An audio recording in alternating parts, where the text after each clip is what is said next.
One of the biggest mysteries in Black Clover is the demon swords that are owned by Asta and Licht, and their origin. Who created them? What created them? How did they come to be? And well, years ago, I made a theory which recounted one of the Norse sagas called the Sorlathatr. This saga revolves around two brothers competing against each other to become a king of all Scandinavia. Each brother were guided by a Valkyrie. One was guided by Gondul, whose name meant wand wielder.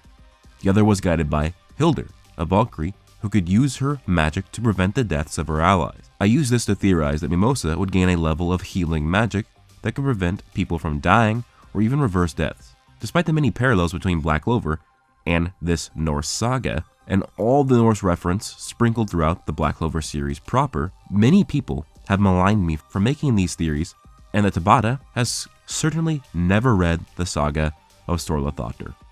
And while that was already a baseless claim for people to make, but Zenon's final spell, the demon sword Dainslief, is a nail in the coffin for the naysayers, as Dainslief is not only a blade that exists in the Norse sagas, it is a blade that comes from the very saga, the Sorlathatr.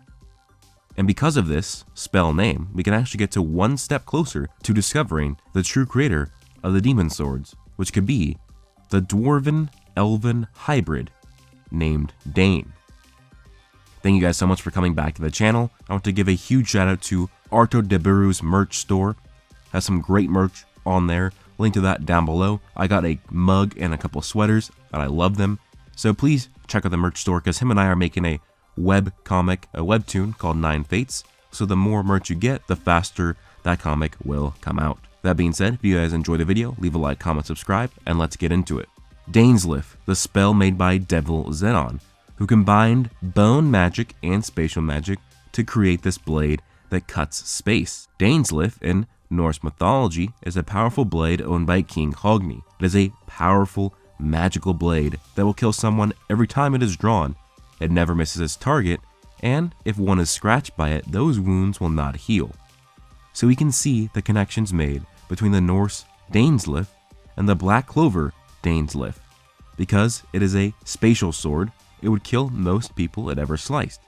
We know that it is directly tied to that weapon of mythology because its creator, Dain, has a constellation named after him which represents a deer, and Zenon, once in his devil heart form, grows a row of antlers and resembles a deer.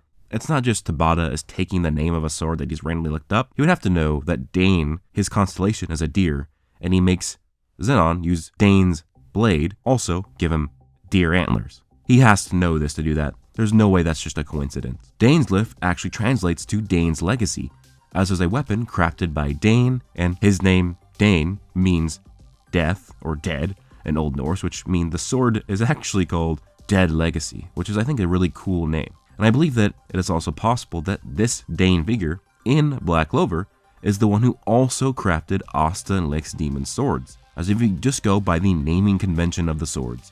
The spell is not just called Dainslief, it is called Demon Sword Dainslief, which matches a similar naming convention to the Demon Slayer Sword, Demon Dweller Sword, and the Demon Destroyer Sword. It could be that the legendary sword Dainslief actually exists in the Black Clover world, and Zenon is just making a sword that is based off of that legend. But because if that sword exists as a legend and the name of the sword itself, then that means that Dainslief could exist in the Black Clover world, which means Dain would exist in the Black Clover world, and that draws a direct connection to Asta's swords.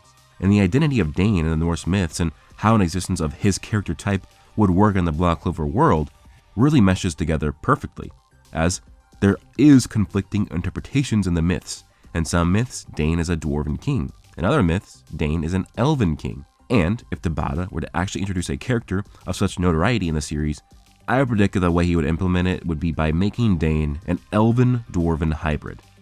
There is already precedence for hybrids in the series of Black Clover, as human royalty and elven royalty, Licht and Tetia, attempted to birth a hybrid son so that humans and elves could form a pact to get along together. They may have gotten this idea from a past truce of elves and dwarves. We know that elves and dwarves interacted with each other in the past, thanks to Lyra's words, though he never made it seem like they were ever aggressive towards each other, and this may be because of Dain. See, Lyra knew of the abilities of hybrids. He knew that on occasion, hybrids could have two magic types, But Licht Jr. was not born by the time of their deaths, and elven and human interaction were not common prior to Licht and Tetia and Lyra's lifespan. This means that Lyra had likely had to have seen dwarven elven hybrids.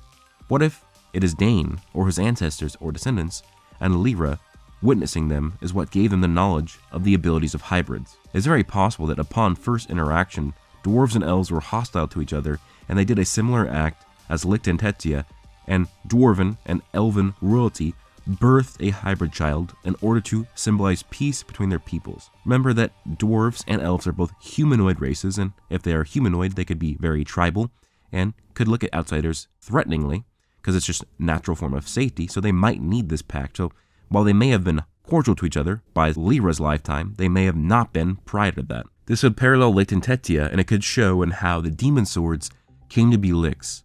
It might parallel even further, as there could be twin dwarven elven hybrids, as Dain has a brother in the myths named Nabi. It is now common for humans, the Heart and the Spade Kingdom, to pass down magical powers. The Spade King and Queen pass down special magic types to the next. That is why Yuno's real magic is star magic. The Heart Queen is always a water mage who gets her powers passed down from one to the next. What if something similar exists in the elven tribe, where a sword mage is needed to be the wielder of the demon swords, and Dain may have started this. He possibly inherited the light-based magic of the elves and has a forge ability, being half-dwarf, and thus was born with sword magic and started creating these swords in order to fight devils and demons. And using his sword magic and his ability to forge actual swords made the demon swords. The only way to input Dain from Norse mythology into Black Clover, while keeping his backstory faithful to both interpretations of the myths, is to make him an elven-dwarven hybrid. It would answer a question of why the demon sword items are so powerful. It also answers the questions of a possible origin for them.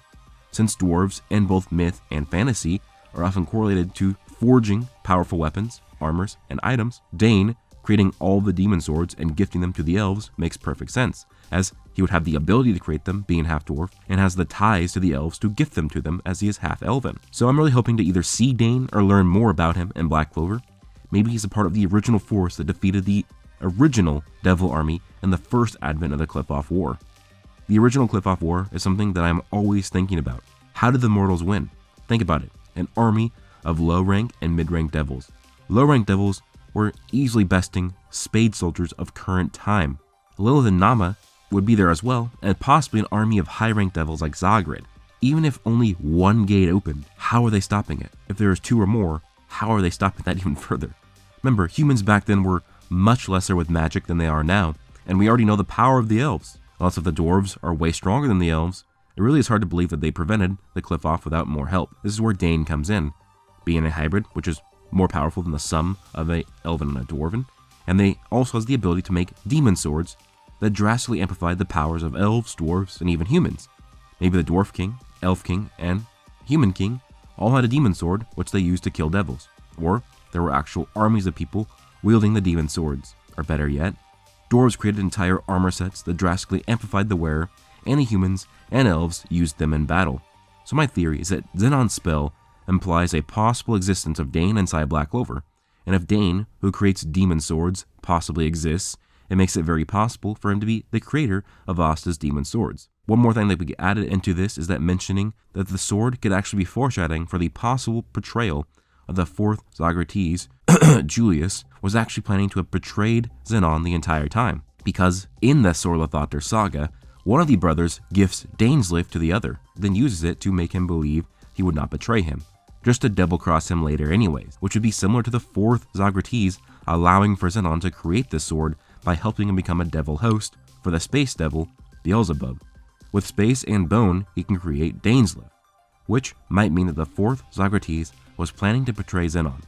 While we may not actually ever see this come to play because Xenon is dead now, there is still possible that he can come back because the fourth's whole plan was for him to make the Triad have undying bodies so that humanity could never die and never had to struggle. And if that goal is actuated, then Xenon could possibly come back alive just for his elder brother in the wheelchair to double-cross him anyway. Stay tuned for Dain, everyone. Dwarves are going to have to be introduced more at some point, hopefully soon, especially if the rest of the Cliff-Off gates are opening very soon.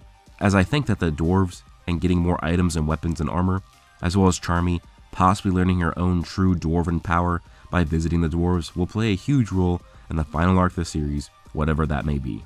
I know that some people will just immediately doubt this theory because it's taken from mythology, but if I was able to predict that the Triad needed William's World Tree magic to access the underworld, simply because William's World Tree magic was the Yggdrasil, and in the myths, the Yggdrasil connects the realms via its branches, and my prediction was correct, then there was nothing wrong or different about predicting that Dain was the person who created Asta and Licht's demon swords.